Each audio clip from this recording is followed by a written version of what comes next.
Muy buena tarde, estimado público de este canal, de los canales de Sin Censura. Muchísimas gracias por conectarse a esta transmisión. Hoy haré una entrevista histórica porque estamos viviendo un proceso constituyente de lo más importante, no solo para Chile, creo que también para América Latina, como un ejemplo de una lucha paritaria. Y pues tenemos a nada más ni nada menos que a la abogada constitucionalista, magíster en Derecho, licenciada en Derecho por la Universidad de Chile, Bárbara Sepúlveda Jales. Estimada Bárbara, muchísimas gracias por aceptar en medio de tanto trabajo. Esta semana tocó trabajo territorial, volver a dialogar con sus representados, con sus representadas. Pues me da muchísimo gusto estar aquí con usted para que nos comparta esta experiencia histórica, considero, porque creo que es la primera vez que una convención tiene ese grado de paridad entre hombres y mujeres, una convención constitucional que ha costado mucho trabajo, y quisiera que empecemos por ahí, estimada Bárbara, por cómo se dio este trabajo de la convención, cómo se logró en medio del estallido social y en medio del legado autoritario de la constitución de Pinochet. Hola, ¿cómo estás? Muchas gracias por la invitación. Bueno, ha sido un proceso largo, ha costado bastante. En particular, el estallido social es el contexto en el cual ocurre el estallido social chileno, la revuelta popular, tiene distintas denominaciones. En el contexto en el cual se levanta también esta demanda por alcanzar una serie de demandas sociales que debían verse reflejados de algún modo en un nuevo pacto social. Lo que recoge la Convención Constitucional chilena es esa expresión de participación de la ciudadanía que buscaba no solo modificar nuestra constitución política, sino que efectivamente lo que busca son transformaciones profundas. Transformaciones que no habían podido ser llevadas a cabo en nuestro país también, y considerando que la Constitución del 80 ha funcionado como un obstáculo para la deliberación democrática, para la tramitación legislativa, efectivamente para hacer esas grandes reformas que Chile necesitaba. Administrado un modelo también por una élite económica y política que había concentrado todo el poder, que lo había ejercido además indistintamente por dos grandes grupos políticos que en nuestro país, que eran la concertación de partidos políticos y la derecha. Si bien eso fue cambiando en los últimos años, efectivamente nunca se pudieron finalmente traducir estos cambios de gobierno en demandas, o sea, en la materialización de estas demandas, en estos cambios que la ciudadanía anhela. Y por eso hoy día la Convención Constitucional busca dar una salida pacífica a un conflicto que llevó a nuestro país a una crisis social y política de la que hoy la Convención Constitucional se hace cargo. Sí, bueno, y esta crisis social y política, ¿qué tan difícil fue convencer al resto pues de la sociedad chilena de que la única salida era una nueva constitución y un poder convencional, de un poder constituyente? ¿Qué barreras opusieron pues los grupos aristocráticos que dominaban por muchos años, casi 40 años, esa dirección política y además esa dirección económica y esa exclusión de justicia social que ha padecido Chile, pues bajo esa constitución que, como usted decía, funcionaba como una barrera? ¿Qué tan difícil fue, Bárbara, lograr ese consenso? Mira, más que consenso, yo diría que hubo una fuerte campaña del terror por parte de estos grupos. Es una campaña que hasta el día de hoy está en curso, eso es importante señalarlo.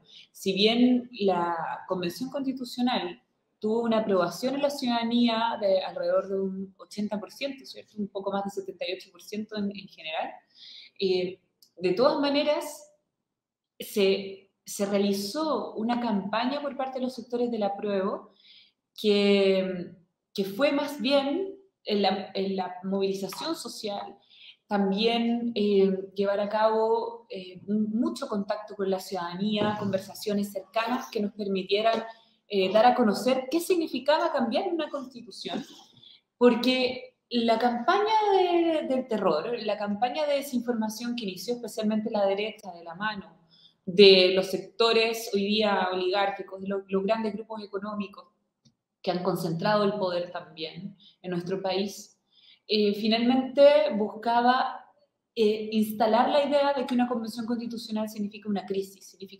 económica, significa una crisis política, y también hoy día buscan mostrar de alguna forma, desinformando con una careta que no es real, que la convención constitucional representa también esto como una suerte de crisis que no se soluciona a pesar de que exista la convención, de que hay posturas demasiado disímiles políticamente hablando, entonces por lo tanto no vamos a lograr nada, o mienten derechamente que la convención no trabaja, que vive en polémicas, etc. Creo que hay aquí una coincidencia con ese contexto y que tiene que ver con un grupo que se resiste mucho, evidentemente, a desprenderse de sus privilegios. Hay una tradición chilena de privilegiar a un sector económico, político, una clase social que hoy día representa la minoría de nuestro país, pero que tiene fuerte eco en los medios de comunicación y por lo tanto también logra convencer o insertar o instalar muy bien sus ideas. Y por eso fue sorpresivo que la adhesión a la Convención Constitucional fuera tan grande, porque es un 80-20, o sea, realmente abrumadora, innegable la demanda. Y hoy día buscamos además poder recoger esa movilización política que se traduce en esa votación también como voces al interior de la Convención Constitucional. Y a eso también hay mucha resistencia, mucha gente que no quiere que la ciudadanía participe, ni se pronuncie, etc. Y en ese panorama, ¿cuáles serían los ejes que se están discutiendo como los más, obviamente no se puede hablar de todos, pero cuáles serían los más álgidos o los más relevantes, los ejes que tendría esta nueva constitución, Bárbara? Justicia social, inclusión de grupos originarios, perspectiva de género. ¿Cuáles serían ejes importantes hasta este momento? ¿Cómo va el análisis, el debate, la discusión? Yo creo que quizás los ejes que van a generar mayor fricción dentro de la Convención Constitucional tiene que ver con un tipo de Estado que se aleja del modelo que hoy día tenemos de un Estado subsidiario, muy, muy enmarcado en un modelo neoliberal, que ha generado una focalización de las políticas públicas y de los derechos sociales al punto de hacer primar al mercado por sobre la garantía de los derechos y la provisión de esos derechos. Eso ha generado que la desigualdad en Chile no se haya visto reducida quizás en lo que esperaba el modelo lograr. Y en ese sentido, me parece que va a haber un debate fuerte en torno a los derechos sociales, resistencias también en torno a la propiedad de los recursos naturales, de los bienes comunes, del agua en particular, que hoy día además su falta ha dejado muchas regiones de nuestro país en una sequía que preocupa muchísimo. Le falta agua no solo a la tierra y a los animales, sino que a las personas. En plena pandemia, en plena crisis sanitaria, mucha gente no tiene acceso a agua potable. Y eso, en un país que no tenía ese problema, hoy día lo vemos que no es producto del cambio climático, es producto de un saqueo sostenido por parte también del gran empresariado, especialmente de la actividad minera, que ha generado esta escasez que tienen crisis a varios sectores de nuestro país. Tenemos quizá, yo creo que los derechos sexuales y reproductivos para los sectores ultraconservadores, que igual tienen presencia en la Convención Constitucional, va a ser un tema que para ellos ojalá fuera vedado, ¿cierto? Como tratan de decir que no son temas constitucionales. Y nosotras creemos que son asuntos constitucionales porque son asuntos de derechos fundamentales. Y yo creo que, bueno, todo lo que se relaciona a la justicia social hoy día tiene más o menos quizás un apoyo transversal, Sin embargo, en los detalles y en la profundidad y la dimensión de cada uno de los aspectos de la justicia social vamos a encontrar diferencias. Y yo creo que hay una resistencia que no es cultural, que tiene que ver con precisamente un problema de modelo económico. La posibilidad de avanzar un nuevo modelo de desarrollo implica también darle mayor protagonismo al Estado. Yo no sé hasta qué punto algunos sectores también neoliberales dentro de la convención van a dar espacio a algo como eso, pensando en lo que significa un modelo de desarrollo hoy, ¿cierto? Con el desafío del medio ambiente, de una mirada ecológica. Y la participación y representación paritaria de las mujeres también en todos los espacios de poder, que son desafíos democráticos que a nivel mundial cobran mucha fuerza y que yo creo que en Chile, bueno, como quizás en varios otros países, van a encontrar resistencia en algunos sectores. No son mayoritarios, pero existen y tienen harto poder y también tienen harta influencia, o sea, sus voces se amplifican fácilmente. Sí, y en ese sentido, Bárbara, ya que toca usted el tema, pues han hecho usted también como académica un libro que se llama La Constitución Feminista. Justamente creo que pues sosteniendo esta necesidad de reconocer más ampliamente la participación política de las mujeres en varios, pues en varios de los núcleos de poder porque históricamente han estado excluidas, no solo en Chile, en muchos países del mundo.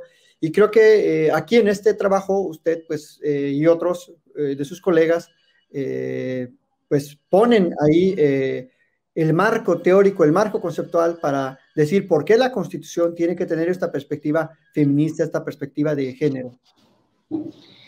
Bueno, ese libro es una obra colectiva que hemos escrito con varias abogadas y profesoras de Derecho que abordan las distintas complejidades y las distintas dimensiones de pensar una constitución feminista.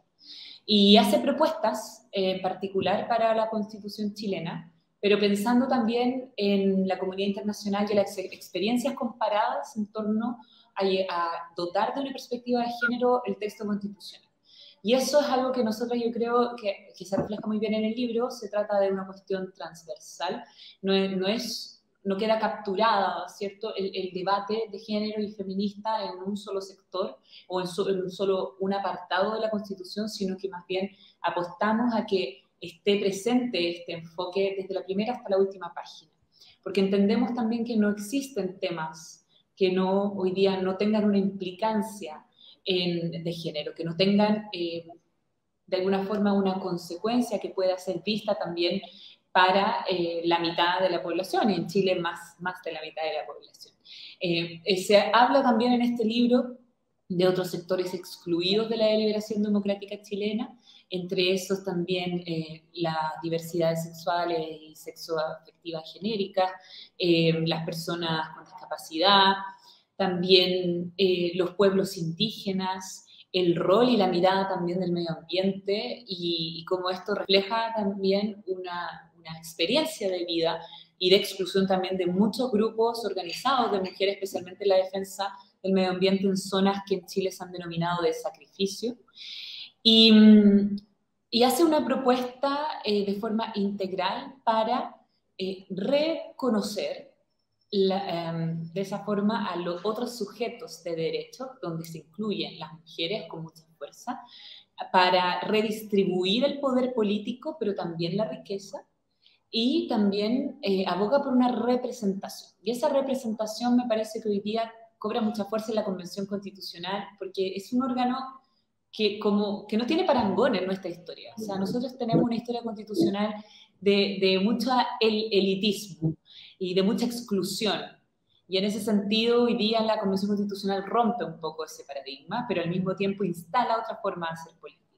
Y en esa dinámica me parece que hoy día la paridad debe transformarse en regla, pero también en costumbre. No debemos acostumbrarnos a que las mujeres son parte de la política y parte fundamental de la política.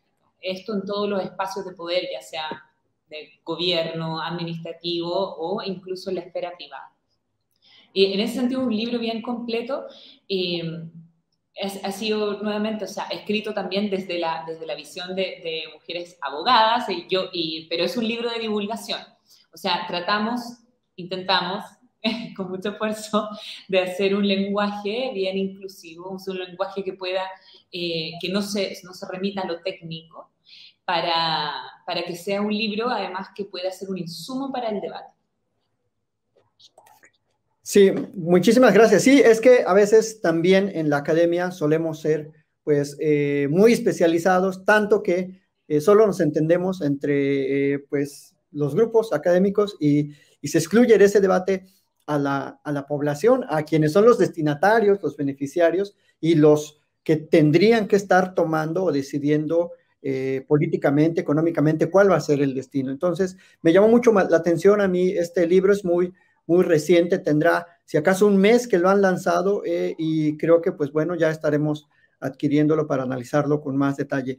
Otra cuestión importante en este proceso constituyente, a mí me ha llamado la atención los ataques directos e indirectos de la derecha, de los medios y pues esa serie de condicionantes que ha puesto el gobierno a la convención. Yo más o menos he advertido que le quieren impedir el trabajo a la convención, que inventan, por ejemplo, que querían cambiar la bandera de Chile, no le pagan a los ayudantes de ustedes, de los convencionales. ¿Qué ha pasado? ¿Por qué esta resistencia del gobierno? ¿Por qué tantos inventos, tantas fake news?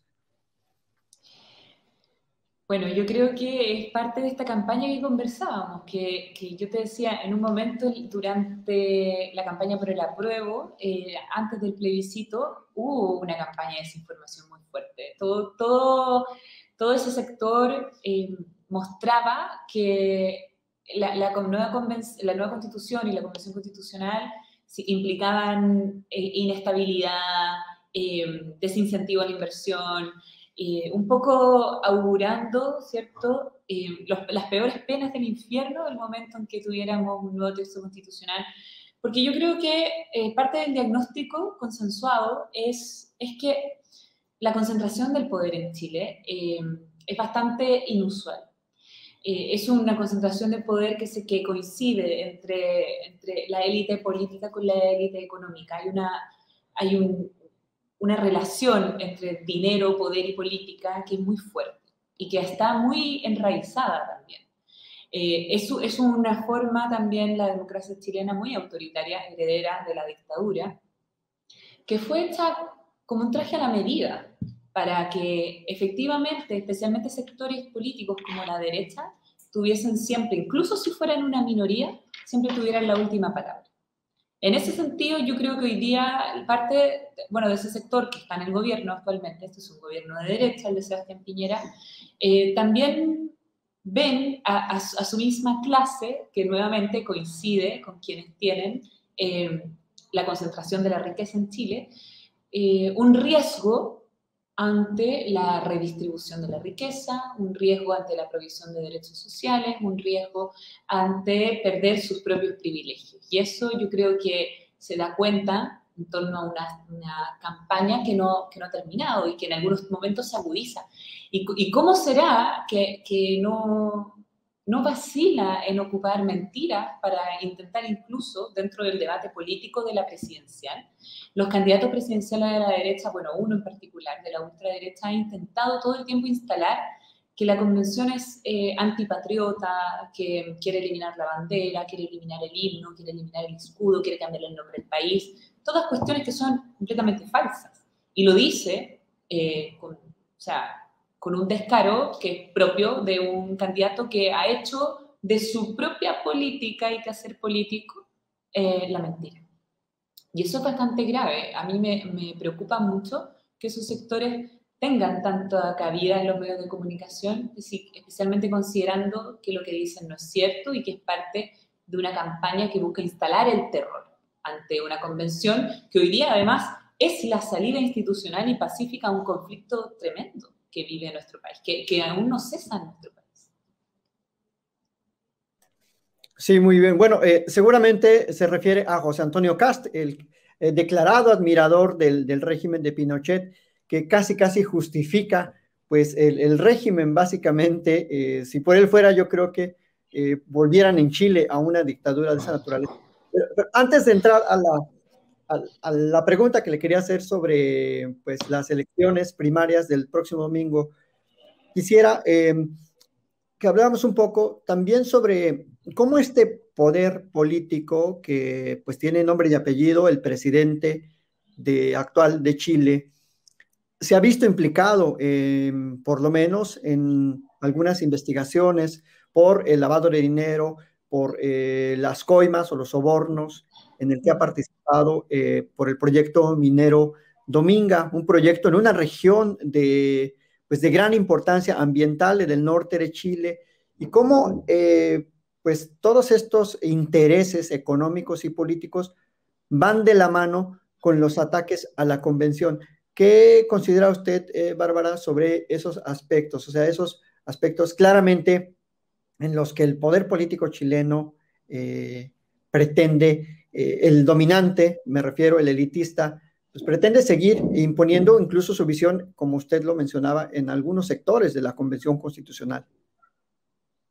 Sí, yo creo que hay una relación evidente en torno a una convención constitucional que se declara además en estado de emergencia climática, que busca además hacer coexistir un modelo de desarrollo con la salud y el bienestar de las personas y de los ecosistemas en nuestro país. Cuestión que es bastante difícil con el modelo actual. El modelo actual chileno es profundamente extractivista, depende básicamente de la exportación de minerales y eso ha generado mucho daño, muchísimo daño medioambiental. Hoy día tenemos varias zonas de sacrificio en Chile y me parece además que el consenso también dentro de la convención es no seguir avanzando, no tener más zonas de sacrificio, acabar con las zonas de sacrificio. Sacrificio, bien, estamos hablando no solo del suelo, de la flora, de la fauna, sino que es sacrificio humano. O sea, hay personas que hoy día están enfermas precisamente por industrias que contaminan y bajo una regulación que es bastante flexible, que es la nacional chilena. Y hoy día cuando pensamos en lo que está haciendo, ¿cierto? O lo que hizo Piñera con uno de los proyectos más emblemáticos del último tiempo, que es Dominga, yo creo que por lo menos a mí y a muchas personas creo represento con esto, es un nivel de vergüenza el que nos da. Pensar que es nuestro presidente de la República quien está dispuesto a negociar la aprobación o el rechazo de una protección ambiental de un ecosistema, uno de los ecosistemas más ricos que tenemos, uno de los ecosistemas donde además vienen especies del resto del mundo a alimentarse, a aparearse, como ballenas, tenemos especies endémicas que corren peligro incluso de desaparecer, y hoy día pareciera que solo prima, ¿cierto?, el dinero y el interés de una persona que está en el poder y que debiese velar por el interés general, por el bienestar común, por el bienestar de todo nuestro país, y está pensando en aumentar su bolsillo. Más encima, en un negociado que implicaba, o sea, una cláusula del contrato de Dominga era no declarar la zona protegida medioambientalmente. Entonces, ¿cómo no pensar que eso nos produce vergüenza y que eso debe investigarse en un país que el año pasado, o sea, que en la última COP, en la COP25, presidimos el encuentro? Creo que son señales tan evidentes de que lo que ha primado es el interés individual para ciertas personas que solo buscan enriquecerse incluso en la vocación pública. A mí me parece que personajes como Piñera debiesen desaparecer de la política.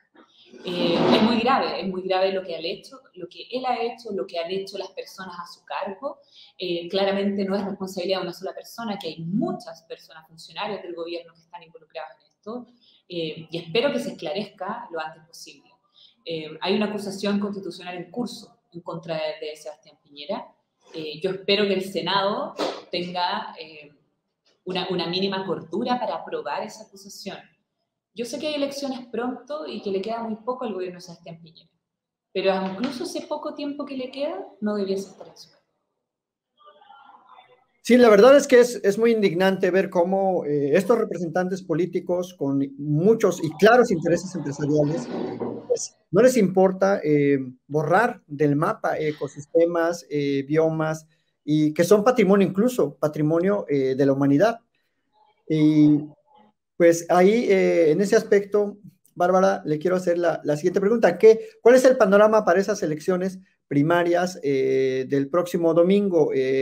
¿Tiene alguna oportunidad este candidato de la ultraderecha, José Antonio Cast, o pues se va a imponer el candidato de la izquierda, Boric? ¿Qué es lo que usted más o menos prevé o cómo estarán las encuestas? Mira, las encuestas son bien dudosas en realidad y dicen muchas cosas. Por un lado, marcan una fuerte tendencia hacia el alza de la ultraderecha en Chile a propósito de varios tropiezos que ha tenido el otro candidato de derecha, que él se autodenomina de centro derecha, quien ha perdido el apoyo de los partidos políticos de su coalición en las últimas semanas. Y eso ha sido bastante grave porque en el fondo la gente de derecha, especialmente quienes votan siempre por la derecha, pierden un candidato moderado, eh, o bueno, sigue existiendo, sí, está en carrera, pero pierde popularidad este candidato moderado y la ultraderecha empieza a ascender. Y empieza a ascender con una campaña muy intensa, muy cuantiosa, o sea, es una campaña a la que se le ha puesto mucho dinero y que cuenta con el respaldo también del gran empresariado chileno, y eso es importante señalarlo. O sea, aquí el interés de clases es directo. Y también hay que pensar que con una campaña de desinformación muy fuerte, con muchas mentiras que se han instalado, también buscan replicar una especie de manual del populismo de ultraderecha, que es parecido a la forma en que se instalan dirigentes de ultraderecha como Trump o como Bolsonaro y que llegan como sorpresas, ¿cierto? Yo he conversado además con feministas en Brasil que me cuentan que tienen miedo, que les da miedo que efectivamente a Chile le pueda suceder algo así. Yo creo que debe primar la cordura y la razonabilidad, que evidentemente apunta a que es Gabriel Boric quien debiese ser presidente de la República, con un proyecto transformador que va en el mismo sentido de la nueva Constitución y que tiene la voluntad política también para sentarse, para dialogar, para escuchar, pero para construir en conjunto con una alta adhesión. Lo natural sería que Gabriel Boric triunfe en la segunda vuelta. No hay candidato ni candidata que pueda triunfar en primera vuelta en Chile. El sistema electoral está diseñado para que eso no suceda. Sería muy extraño que algo así sucediera, porque también hay mucha dispersión de votos. Pero lo que sí creemos es que en una segunda vuelta es la carta de Gabriel Boric quien debiera primar.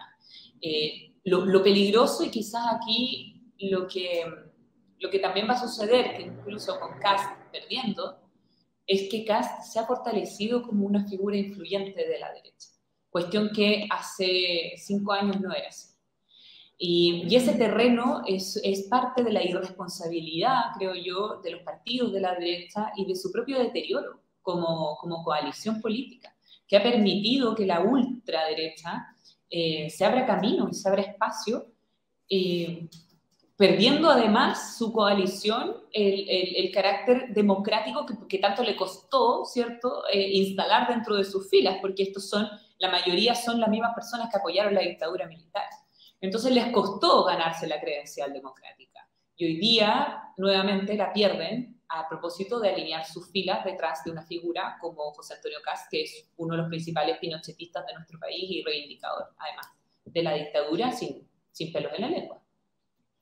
Sí, pues recalcitrante pinochetista, que pues bueno, como usted lo menciona, ha apoyado a grupos en todas las esferas del poder, en el Poder Judicial, en la Corte Suprema, y bueno, finalmente, estimada Bárbara, ¿para cuándo, de acuerdo al proceso trazado para la nueva constitución, para cuándo se puede decir que ya se tendría esa nueva constitución? ¿Qué pasos faltan, qué procesos faltan para tener ya esa nueva carta fundamental que tanto requiere Chile? A mediados del próximo año termina el proceso constituyente y luego debe haber un plebiscito que apruebe o rechace el texto que se haya construido durante el proceso. Es un proceso bastante breve el chileno, a pesar de que cuenta con varias instancias de participación popular que queremos incorporar, entonces va a ser bien excepcional, pero ya a mediados de 2022, julio ya podríamos hablar de tener un texto que pueda ser sometido al escrutinio popular mediante un plebiscito. Ok, bueno, una pregunta más o menos técnica. ¿El texto se aprobará por mayoría calificada en la convención o por mayoría simple o por 2/3 partes? ¿Cómo va a ser eso del articulado? El articulado de la Constitución se va a aprobar por un supraquórum de 2/3. Y eso es lo que quedó estipulado y en el reglamento de la Convención Constitucional después de las últimas discusiones y votaciones. Es un quórum alto, difícil, muy difícil de conseguir, pero también hemos solicitado al Congreso de la República que habilite la posibilidad legal de crear un plebiscito dirimente para la población en el caso que se obtenga más de 3/5 en una votación, pero no se alcancen los 2/3 cuando los temas sean de relevancia nacional. Y en ese sentido, la última palabra la tendría el pueblo, y es algo que nos interesa mucho que curse y que ya le hemos solicitado al Congreso de la República, que pronto va a cambiar, por cierto, va a haber un nuevo Congreso, pero que tenga esa voluntad, la voluntad política de darle participación vinculante a la ciudadanía, porque sabemos que es difícil, sabemos, y eso hay que asumirlo. No tiene que ver con saltarse reglas, tiene más bien que ver con la profundización de la democracia en un proceso que debe ser tremendamente democrático.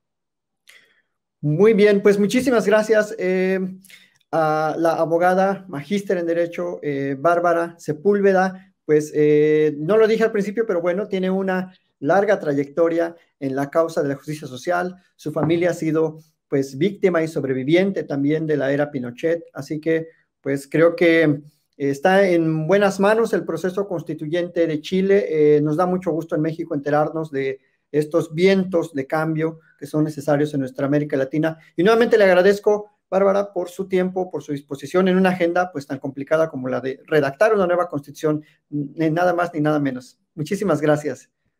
Muchísimas gracias, un gusto conversar con ustedes. Hasta luego, muchísimas gracias. Estaremos atentos al siguiente pues, paso de la convención. Pues le doy las más cordial de las gracias nuevamente a la convencional y bueno, pues ya con esto cerramos esta importantísima entrevista histórica porque no es sencillo que los convencionales, hombres y mujeres que redactan una constitución, pues se den el tiempo, tengan la apertura, tengan esa capacidad de dialogar no solo con su pueblo, con sus representados o representadas, sino también con otras personas, en este caso con su servidor, con la audiencia de mi canal, de Sin Censura, y de otros medios que seguramente retomarán esta información como relevante porque, pues, como les decía, es parte del constitucionalismo moderno, esta apertura al diálogo, al debate de las ideas y a la exposición abierta de cómo se está redactando una constitución.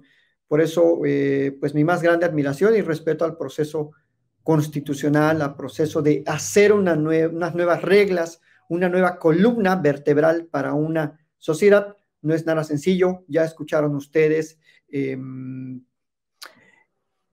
estamos en un punto bien álgido en el proceso de constituyente de Chile. Y digo estamos porque como sociedad nos importa que haya justicia en todos lados, no solo en México, no solo en Chile, sino en todos los lugares del mundo, porque pues eso es la coherencia que uno pretende, que uno busca como estudioso del derecho. Pues sin más ni menos, si tienen alguna pregunta, pues pueden hacerla, yo intentaré contestarla, y si no, pues con esto cerraríamos esta creo que histórica entrevista. Nadie en México ha entrevistado a los hombres y mujeres convencionales de Chile. Está pasando muy inadvertido en la Academia Constitucional Mexicana este proceso, pero bueno, pues desde esta trinchera intentamos contribuir al debate constitucional. Y muchas gracias también a mis estudiantes del grupo 303, del 504, del 601 de Derecho Constitucional, Procesal Constitucional e instituciones del Derecho Procesal Constitucional por conectarse, por seguir esta transmisión que pues refleja la realidad de los procesos que están ahí marcados en las constituciones. Así que muchísimas gracias a Margarita, Jacqueline, a todos, a Gaby Palafox, y bueno, y a todos los habituales sintonizadores de este canal. Muchas gracias a Jessica, a Juan, y pues nos veremos hasta la próxima en este canal. Que tengan una excelente tarde de lunes de asueto en México y pues hasta la próxima.